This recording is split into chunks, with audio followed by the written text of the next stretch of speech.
Bill Sammon is supposedly a newsman. He's now the D.C. managing editor of Fox News. But the fact is, it's difficult to take him seriously as a newsman. He's been proven to have manipulated news coverage on Fox to help Republicans.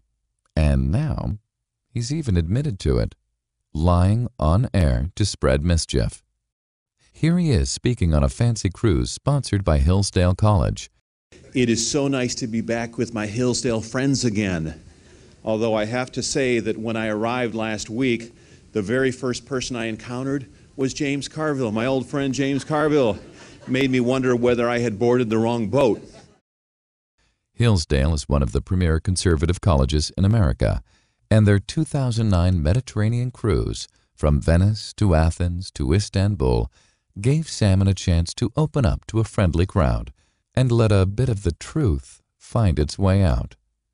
You know, speaking of mischief, last year, candidate Barack Obama stood on a sidewalk in Toledo, Ohio, and first let it slip to Joe the plumber that he wanted to, quote, spread the wealth around. At that time, I have to admit that I went on TV on Fox News and publicly engaged in what I guess was some rather mischievous speculation about whether Barack Obama really advocated socialism, a premise that privately I found rather far-fetched.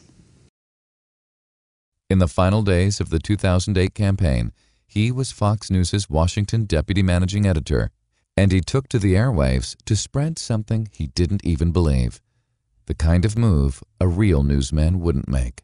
The deputy managing editor of our D.C. bureau, Bill Sammon, joins us now. But I do think that when you start talking about spread the wealth around, which is what Barack Obama said to Joe the plumber, the red flag went up. I mean, that's just code. And I knew that conservatives would say that's you know, that is exactly code for income redistribution, which is tantamount to socialism. Bill Ayers was talking about being a Marxist, and I've read Barack Obama's books pretty carefully, and he, in his own words, talks about being drawn to Marxists. He talks about when he was living in New York City, he would go see Marxist speakers. Barack Obama talks about these terms in his books, and he was drawn to Marxists, he was drawn to liberals, he was drawn to socialists by his own admission. Now all this stuff's coming out about whether he's a socialist.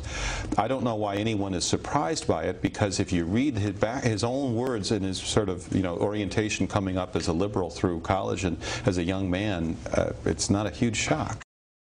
And it wasn't just his mischief.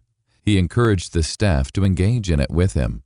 As Media Matters broke the story just last month, Sammon was caught in a leaked email disseminating Obama's supposed ties to Marxists and socialists to Fox staffers, and Fox shows played along with the mischief. Internal show notes make it clear that at least one of the segments was based directly off of Sammon's email. All right, Peter, meantime, Joe Biden calls links to Obama and Marxism ridiculous. But there's somebody that might agree with those statements. Barack Obama. He writes in his book, Dreams from My Father, that in college, he chose his friends carefully so as not to appear a sellout. Among his friends, Marxist professors. Among his activities, attending socialist conferences. Bill Sammon is here. D.C. Deputy Managing Editor. It goes without saying that this is not what real news outfits do, because Fox is not a real news outfit, and that becomes clearer every single day. Get the truth. MediaMatters.org.